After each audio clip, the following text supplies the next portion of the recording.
ஊருக்கு வெளியில் ஒரு ஆசிரமம், அங்கே ஒரு ஆசிரியர் இருக்கார்.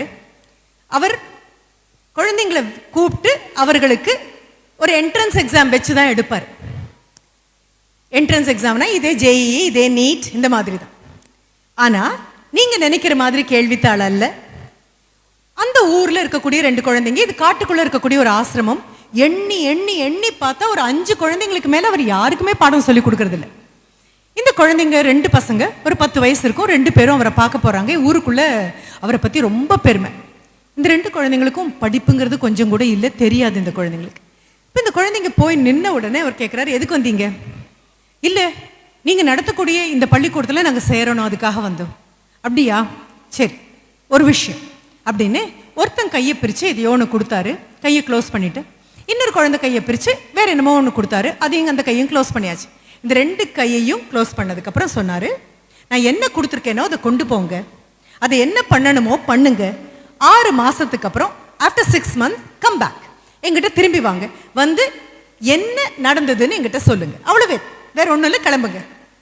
இல்லை, என்ன பண்ணும்? ஒன்றும் இல்லை, இது நான் கையில் கொடுத்ததே என்ன பண்ணணுமோ பண்ணுங்க, திரும்பி வாங்க. எடுத்துட்டு 2 குழந்தைங்களும் போகிறாங்க. அந்த ஆசிரமத்தை விட்டு வெளியில் வந்தோடனே உள்ளங்கை எப்படி பிரித்து பார்க்குறாங்க. பார்த்தா 4 விதை இருக்கு, ஜஸ்ட் 4 seeds. பார்க்கறதுக்கு 4 விதை மாதிரி இருக்கு. அதில் 1 பாதி உடஞ்சிருக்கு, இன்னொரு விதை ஓட்டையா செல்லரிச்சு போயிருக்கு, பூச்சி கடிச்சிருக்கு. இன்னொரு விதையில சத்தே இல்லை, அப்படி சப்பையா ஒட்டிட்டு இருக்கு. இந்த 3 பார்த்தா கொஞ்சம் தேவலைன்னு சொல்ற மாதிரி 4வதா ஒன்று விதை மாதிரி இருக்கு. அதுவும் இந்த 3ஓட ஒப்பிட்டு பார்த்தா. இன்னொரு குழந்தையும் கையை விரிச்சு பார்க்குறான். அவன் கையிலையும் 1 பாதியா இருக்கு, இன்னொன்று குத்து குத்தா ஓட்ட விழுந்து செல்லரிச்சு போனதா இருக்கு, இன்னொரு விதை சப்பையா இருக்கு, இன்னொன்று பார்த்தா இந்த 3ஓட ஒப்பிட்டு பார்த்தா ஏதோ போட்டா முளைக்கிற மாதிரி இருக்கு. இப்போ என்ன பண்ணணும்? இந்த குழந்தைங்க கையில் இருக்கக்கூடிய 4ஐயும் எடுத்துட்டு வீட்டுக்கு போகணும். வீட்டுக்கு போய் அது நடணும், வேற வழி கிடையாது. போகும்போது 2 பேரும் போயாச்சு. போயிட்டு 6 மாதம் கழிச்சு திரும்பி வராங்க. திரும்பி வரும்போது ஒருத்தங்கிட்ட இருக்கக்கூடிய கூடை கொள்ளாம அவ்வளோ பூ இருக்கு. அந்த கூடையில அவ்வளோ இங்கே வச்சிருக்கிற பூக்களை மாதிரி அப்படியே ஆகாயத்தில் இருக்கக்கூடிய நிலவே பூவா இறங்கி வந்தா எப்படி இருக்கும் அப்படி இருக்கு. அவன் கூடை பின்னாலேயே தேனீக்கள் எல்லாம் வருது. அவன் வரான் அப்படிங்கிற செய்தி சொல்ற மாதிரி ஆசிரமம் வரைக்கும் அந்த பூக்களுடைய வாசனை இருக்கு.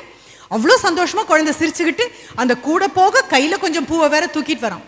இன்னொரு குழந்தை கையிலையும் கூடை இருக்கு. அதுல வாடி போய் சுருண்டு அங்க போய் சேர்றதுக்குள்ள உதிர்ந்து போயிடும் அப்படிங்கிற மாதிரி ஏதோ 4 பூ மாதிரி ஏதோ 4 இருக்கு. ஆசிரியர்கிட்ட வந்து நிக்கிறாங்க. அவர் வெளியில வராரு. வந்த உடனே கேட்கிறாரு, யாருப்பா நீங்க? 6 மாசம் முன்னால எங்க கிட்ட எதையோ கொடுத்தீங்க, 6 மாசம் கழிச்சு அதை கொண்டு வான்னு சொன்னீங்க, நாங்க வந்திருக்கோம். இப்ப முதல்ல பாக்குறாரு. பார்த்தா ஒரு குழந்தை கையில கூட நிறைய பூ இருக்கு. அது போகவும் கையில பூ இருக்கு. பூனுடைய வாசனை, தேனீக்கள் எல்லாம் ஆசிரமத்துக்குள்ளேயே வந்தாச்சு. ஒரே ரீங்காரம் சத்தம் கேட்குது. இன்னொரு குழந்தை கையில் இருக்கிறத பார்த்தா உதிர்ந்து இப்ப வாடி வறண்டு போனது. அவர்கிட்ட காமிச்சு முடிச்ச உடனே எல்லாம் உதிர்ந்துற மாதிரி இருக்கு. அப்ப முதல்ல இந்த 2வது பையன்கிட்ட கேட்கிறாரு, நீ என்ன பண்ணுன? என்கிட்ட விதையா கொடுத்தீங்க, நீங்க ஏதோ 4 கொடுத்தீங்க. அதுல 1 பாதி உடைஞ்சது, இன்னொன்னு வெறும் அப்படியே பூச்சி எரிச்சது, இன்னொன்னு சப்பையா போயிருந்துச்சு, 4வது ஏதோ விதை மாதிரி. சரி, அதை எடுத்துட்டு வீட்டுக்கு போனேன். எங்க வீட்டை சுத்தி எங்கேயாவது நடலாம் அப்படின்னா வெறும் கல்லும் மண்ணும் குப்பையும் முள்ளுமாக இருக்கு. கையால் அதை எடுத்து கையெல்லாம் அப்படி கிழிஞ்சு போயிடுச்சு. அப்பா கிட்ட போய் கேட்டேன், அப்பா இந்த 4 விதையும் நான் நடணும்ப்பா, இது விதையே இல்லை, ஆனால் அவர் அதை நட்டுட்டு வா அப்படின்னு சொல்லிட்டாரு, வேற வழி இல்லைப்பா, நடணும்ப்பா. அப்பா சொன்னாரு, சரி போய் கோடாலி கடப்பாறை எல்லாம் இருக்கு வீட்டில் போய் எடுத்துக்கோ அப்படின்னாரு. போய் கோடாலி எடுத்துட்டு வந்து பார்த்தா மண்ணில் கொத்துன அடுத்த நிமிஷம் கோடாலி கைக்கு தனியாக வந்துருச்சு. கோடாலி அங்கேயே மாட்டிக்கிச்சு. அதுக்கப்புறம் அதை சரியா மாட்டுறதுக்கு அதுக்கு ஒரு 10 நாள் ஆச்சு. அதுவும் எனக்கு தெரியல. சரி, ஒரு வழியா இதை மண்ணுக்குள்ள போட்டு ஒரு விதமா மூடி தண்ணி ஊற்றணும் அப்படின்னு போனா அம்மா கிட்ட கேட்டேன், அம்மா எனக்கு பானையில் தண்ணி வேணுமா, இந்த செடிக்கு ஊற்றணும், இது வளரணும், அப்புறம் தான் கொண்டு போய் அவர்கிட்ட கொடுத்ததுக்கு அப்புறம் தான் அட்மிட் பண்ணுவாராம்மா என்ட்ரன்ஸ் எக்ஸாமினேஷன். சரி, அம்மா சொன்னாங்க, அங்கே குடம் இருக்கு, ஊருக்கு வெளியில நதி ஓடிட்டு இருக்கு, போ தண்ணி எடு, கொண்டு வந்து ஊத்து. போய் பார்த்தா அந்த மண் பானையில 1000 ஓட்டை. இந்த ஓட்டையை வச்சுட்டு நான் போய் எங்க தண்ணி எடுக்கிறது? அப்படி கொண்டு வந்து ஊத்தி ஊத்தி ஊத்தி இதை வளர்க்கலாம்னா 3 மாசமா மூச்சு பேச்சலாம அப்படியே உட்காந்துட்டு இருக்கு மண்ணுக்குள்ள இது. அப்புறம் மெதுவா ஒன்னே ஒன்று மெதுவா முளைச்சு வரட்டுமா வெளியிலன்னு கேட்டுட்டு வந்தது. அது அவ்வளோ பெரிய நோஞ்சான். வரும்போதே அதுக்கு சக்தி கிடையாது, பலமும் கிடையாது. வளைஞ்சு நெளிஞ்சு வரதுக்குள்ள ஊர்ல இருக்கிற பூச்சியெல்லாம் வந்துருச்சு, இல்லாத வியாதி வந்தாச்சு. எப்படியோ ஒரு 6 மாசம் அதை நிக்க வைக்கிறதுக்குள்ள போதும் போதும்னு ஆயிடுச்சு. காத்தடிச்சு விழுந்துருவேங்குது, மழை பெஞ்சா போயிடுவேங்குது, வெயில் அடிச்சா கருகிடுவேங்குது. காப்பாத்தி கொண்டு வந்து ஒரு 4 பூ மாதிரி எதையோ பூக்க வச்சு கொண்டு வந்து உங்ககிட்ட கொடுக்கறதுக்குள்ள எனக்கு போதும்னு ஆயிடுச்சு. என்ட்ரன்ஸ் எக்ஸாமினேஷனே இப்படி இருக்குது, நுழைவுத் தேர்வு இவ்வளோ மோசமாக இருக்குன்னா நீ படிக்க ஆரம்பிச்சா எவ்வளோ கஷ்டமாக இருக்கும். சரி, அடுத்த பையன்கிட்ட கேட்டார், நீ என்னடா பண்ண? போகும்போது பார்த்தேன் என் கையிலையும் ஒன்று பாதி இருந்தது, அது மறைக்காது. அடுத்தது ஓட்ட ஓட்டையா போட்டிருந்தது, இன்னொன்று சப்பையிட்டு போயிருந்தது, மூணாவது போக நாலாவது ஏதோ கொஞ்சம் தேவலை மாதிரி இருந்தது, அவ்வளோதான். இதை எடுத்துகிட்டு போகும்போது எனக்கு தோணுச்சு, எங்கள் அம்மாவும் அப்பாவும் கூட சொன்னாங்க, 10 மாதம் இல்லையா, நான் 8ஆம் மாதமே பிறந்துட்டேனா. பிறந்ததுக்கப்புறம் கை கால்லாம் அசைவே இல்லாமல் தான் இருந்தேனா. மருத்துவர்களும் பக்கத்து வீடு அடுத்த வீடு சொந்தக்காரங்க அத்தனை பேரும் சொன்னாங்களாம், இந்த பிள்ளை எல்லாம் ஒன்றும் பிழைக்காது, இந்த பிள்ளை பிழைக்காதுன்னு சொன்னாங்களாம். ஆனால் எங்கள் அம்மாவும் அப்பாவும் அதை நம்பவே இல்லையா. தினம் தினம் உடம்புக்கு எண்ணெயை தடவி என்ன பண்ணணுமோ ஒவ்வொரு நாளும் அசையாமல் படுத்துட்டு இருந்தேன். என் பக்கத்தில் வந்து, இல்லை நீ பிழைச்சி வந்துடுவேன், நீ மேலே வந்துடுவேடா, ஒன்றும் இல்லைப்பா, நாங்கள் இருக்கோண்டான்னு தினம் சொல்லுவாங்களாம். ஊரில் இருக்கிற குழந்தைங்கெல்லாம் எழுந்திரிச்சு உட்காரும் போது நான் திரும்பி கூட படுக்கலையாம். ஊரில் இருக்கிற குழந்தைங்கெல்லாம் ஓட ஆரம்பிக்கும் போது நான் அம்மா அப்பா கையை பிடிச்சி கூட நடக்கலையாம். ஊரில் இருக்கிற குழந்தைங்கெல்லாம் எப்போ பார் வாயோயாமல் பேசும்போது நான் அம்மா அப்பான்னு வார்த்தை கூட எனக்கு வரலையாம். ஆனால் பக்கத்து வீட்டில் இருக்க குழந்தைக்கு 10 வயசு ஆகும்போது நானும் எழுந்திரிச்சிட்டேன். இப்போ எங்கள் அம்மாவும் அப்பாவும் பார்த்து சொல்லி நாங்கள் இருக்கோம் பயப்படாத, நீ வளராமல் யாரடா வளர போகிறாங்கன்னு எங்கள் கூட நின்று சொல்லி எங்கள் அடுத்த வீட்டு பையன் என்னெல்லாம் பண்ணுறனோ அதை நானும் பண்ணுற அளவுக்கு என்னை கொண்டு வந்துட்டாங்க. அப்படின்னா என் கையில் இருக்கக்கூடிய இந்த விதையை என்னாலையும் முளைக்க வைக்க முடியும் அப்படின்னு நினச்சிட்டு நான் வீட்டுக்கு போனேன். வீட்டுக்கு போய் அம்மா கிட்ட கேட்டேன், அப்பா அம்மா இதை முளைக்க வைக்கணும் என்ன பண்ணாங்கன்னா, அம்மா சிரிச்சுட்டே சொன்னாங்க, யார் சொன்னாங்க, மண்ணில் எங்கே நம்ம விதையை ஓண்டுறோம், மனசில் தானே ஊனறோம், நம்பிக்கையில் தானே ஊன்றி வைக்கிறோம், பயப்படாத, போய் கோடாலி எடுத்துட்டு வா. வீட்டை சுற்றி கள்ளியும் முள்ளும் கையெல்லாம் காஞ்சு காப்பு காய்ச்சி போன மாதிரி இருந்துச்சு. கோடாலியால் மண்ணில் போட்ட அடுத்த நிமிஷம் கைப்பிடி கையில் வந்துருச்சு, கோடாலி மண்ணிலேயே மாட்டிக்கிச்சு. அப்பா கிட்ட நிமிர்ந்து கேட்டபோது அப்பா சொன்னாரு, கோடாலிக்கு காம்பு போடுறது எப்படின்னு நான் சொல்லி கொடுக்குறேன், இங்க வா அப்படின்னு சொல்லிட்டு, கோடாலிக்கு எப்படி காம்பு வைக்கிறது அப்படின்னு, மண்வெட்டிக்கு எப்படி கைப்பிடி போடுறது அப்படின்னு இது அத்தனையும் எங்க அப்பா சொல்லி கொடுத்தாரா. இப்போ எனக்கு ஒன்று தெரிஞ்சிருச்சு, கோடாலிக்கு எப்படி காம்பு, மண்வெட்டிக்கு எப்படி கைப்பிடி போடுறது, இது அத்தனையும் 2 நாளைக்குள்ள எங்க அப்பா கிட்ட உட்காந்து படிச்சு 3ஆவது நாள் எங்க வீட்டில் இருக்கக்கூடிய கோடாலிக்கும் மண்வெட்டிக்கும் நானே காம்பும் கைப்பிடியும் போட்டுட்டேன். அப்பாடா, இந்த பூவை நடுறதுக்கு போக ஒன்று படிச்சாச்சு அப்படின்னு முடிவு பண்ணேன். அம்மா கிட்ட போய் கேட்டேன், அம்மா எனக்கு குடம் வேணுமா, தண்ணி கொண்டு வந்து ஊற்றணும் இல்லைம்மா, குடம் கொடுங்க அப்படின்னு கேட்டபோது அம்மா சொன்னாங்க, அங்கே இருக்கு பாருடான்னு. போய் பார்த்தா 10 ஓட்டை இருக்கு அதில். அம்மா பக்கத்தில் வந்து கேட்டேன், அம்மா தினமும் இந்த குடத்தை தான் எடுத்துகிட்டு போகிறீங்களா? ஆமாப்பா, தினம் அடைச்சி தண்ணி கொண்டு வந்து முடிச்சதுக்கப்புறம் பார்த்தா மறுபடியும் பொத்தலாக இருக்கும், ஒட்டை வச்சதெல்லாம் உதிர்ந்து போயிருக்கும். எங்கே போய் தண்ணி கொண்டு வரீங்க? ஊருக்கு வெளியில் ஒரு ஆறு இருக்குப்பா, அங்கே தான். எவ்வளோ தூரம்மா? குறைஞ்சபட்சம் ஒரு 5 மைல் நடக்கணும். இது நாள் வரைக்கும் அம்மா தண்ணி கொண்டு வரதுக்காக அவ்வளோ தூரம் நடந்ததை நான் கண்ணால் பார்த்தது கூட கிடையாது.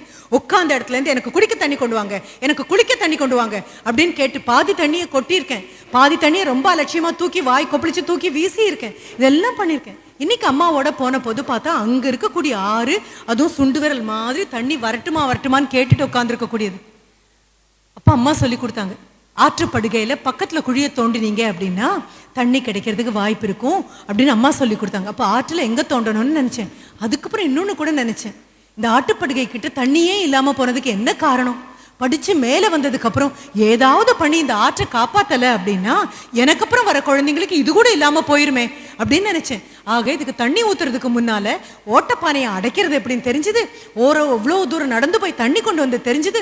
இது வந்து செடிகளுக்கு இந்த மண்ணில் இதை புதைச்சி தண்ணி ஊற்றுனதுக்கப்புறம் அப்பா கையும் அம்மா கையும் பிரித்து பார்த்தா ரேகையை விட இன்னும் அதிகமாக நிறைய கோடுகள் ஓடிட்டு இருந்தது. என்ன, எனக்காக உழைச்சு 2 கையும் காப்பு காய்ச்சி தழும்பேறினது அன்னைக்கு தான் முதல் தடவையாக பார்த்த போது நான் சொன்னேன், என் கையிலையும் அதே மாதிரி காயம் இருக்கு, எனக்கு ரொம்ப பெரிய சந்தோஷம், இப்போ அப்பா கை அம்மா கை மாதிரியே என் கையும் ஆயிடுச்சு பாருங்க அப்படின்னு எங்கள் அப்பா கிட்டையும் அம்மா கிட்டையும் சொன்னேன். உழைக்கிறது என்னன்னு படிச்சுட்டேன்னா அதுக்கப்புறம் மண்ணுக்குள்ள புதைச்சி வச்சிருக்கேன்ல. தினம் எங்கள் அம்மா சொல்லுவாங்க, போய் பேசுடா, போய் விதைகிட்ட பேசு அப்படின்னு சொல்லுவாங்க. பயப்படாத, நான் தான் இருக்கேன்ல. இதே தானே எங்கள் அம்மா அப்பா எங்கிட்ட சொன்னாங்க. அதே மாதிரி சொல்ல ஒரு 3ஆவது மாதம் தயக்கத்தோட பூமியில் ஒரு சின்ன கீறல் வந்தது. நான் வரட்டுமா, வெளியில் வந்தால் என்னை காப்பாற்றுவியா, பக்கத்தில் இருந்து பார்த்துக்குவியா அப்படின்னு 1000 கேள்வி கேட்டுட்டு ஒரு பச்சை நேரத்தில் ஏதோ ஒன்று வெளியில் வர அம்மா கிட்ட ஓடி வந்து சொன்னேன். அப்பா கிட்ட ஓடி வந்து சொன்னப்போது அப்பா அம்மா அப்படின்னு சொன்னாங்க, நீ நாங்கள் பார்க்கும்போது வாயை திறந்து முதல்ல அம்மா அப்பா அப்படின்னு சொன்னபோது எங்களுக்கு இவ்வளோ சந்தோஷமாக தான் இருந்தது. பேசவே மாட்டேயோன்னு நினச்சோம், நிற்கவே மாட்டேயோன்னு நினச்சோம், ஓடவே மாட்டேயோன்னு நினச்சோம். இல்லை, கொடுத்த நம்பிக்கையை சாப்பிட்டு உணவை சாப்பிட்டு யார் வளர்றது? நம்பிக்கையை தானே சாப்பிட்டு வளர்றோம். எவ்வளோ பெரிய ஆளாயிட்டு தெரியுமா நீ? அதே மாதிரி உன் செடியும் வந்துடும். என் செடி வெளியில வரும்போது அதை கடிச்சு தின்ன ஆடு மாடு வந்தது, அது மேல பூச்சி வந்து உட்கார வந்தது, ஒரு கவலையும் படல. என் தாய் தகப்பன் எப்படி என்னை வளர்த்தாங்களோ அதே மாதிரி தினம் தினம் பேசுவேன் என் செடிகிட்ட. வா வெளியில வா, உன்னை நம்பி எவ்வளவு பெரிய விஷயம் காத்துட்டு இருக்கு தெரியுமா, நீ எவ்வளவு பூக்கணும் தெரியுமான்னு. இப்போ என் செடி கொள்ளாம பூத்துருக்கு. அந்த பூவில் நான் இப்போ என்ன பண்ணியிருக்கேன், உங்களுக்கு கொண்டு வரதுக்கு இவ்வளோ பூ வச்சிருக்கேன்னா அது போக இன்னும் எத்தனையோ பூ இருக்கு. அந்த பூவெல்லாம் விதைக்கி விட்டுற போறேன். அந்த பூவெல்லாம் விதையானதுக்கு அப்புறம் ஒரு செடி இல்லை எங்க ஊர்ல. எனக்கு தான் இப்போ மண்ணை எப்படி வெட்டுறதுன்னு தெரியும், தண்ணி எப்படி கொண்டு வரதுன்னு தெரியும், நிலத்தை எப்படி சரி பண்றதுன்னு தெரியும், செடி எப்படி வளர்க்குறதுன்னு தெரியும், பாதுகாப்புறது எப்படி தெரியும். எங்க ஊர் பூரா இந்த விதைகளை பூரா போட்டு அடுத்த 6 மாசத்துக்குள்ள நீங்க இங்க இருக்கிற ஆசிரமத்துல இருந்து இங்க இருந்து வாசனை அங்க உங்களுக்கு வரும். அப்படி எனக்கு தோட்டம் போட இப்ப தெரியும். அதனால உங்ககிட்ட காமிக்கிறதுக்காக ஒரு 10 பூ கொண்டு வந்திருக்கேன், அவ்வளவுதான் அப்படின்னு அந்த பையன் சொன்னான். இப்போ அந்த ஆசிரியர் என்ன சொன்னார் தெரியுமா, உங்களுக்கு தெரியும் என்ட்ரன்ஸ் எக்ஸாம் இப்ப யார் கிளியர் பண்ணிருப்பாங்கன்னு உங்களுக்கு புரிஞ்சது இல்ல. இந்த ஆசிரியர் சிரிச்சுட்டே சொன்னாராம், உனக்கு சொல்லிக் கொடுக்க என்கிட்ட எதுவுமே இல்லடா, உங்ககிட்ட படிக்க தான் என்கிட்ட நிறைய இருக்கு, உங்ககிட்ட தான் நான் படிக்கணும் அப்படின்னு அந்த ஆசிரியர் சொன்னாராம்.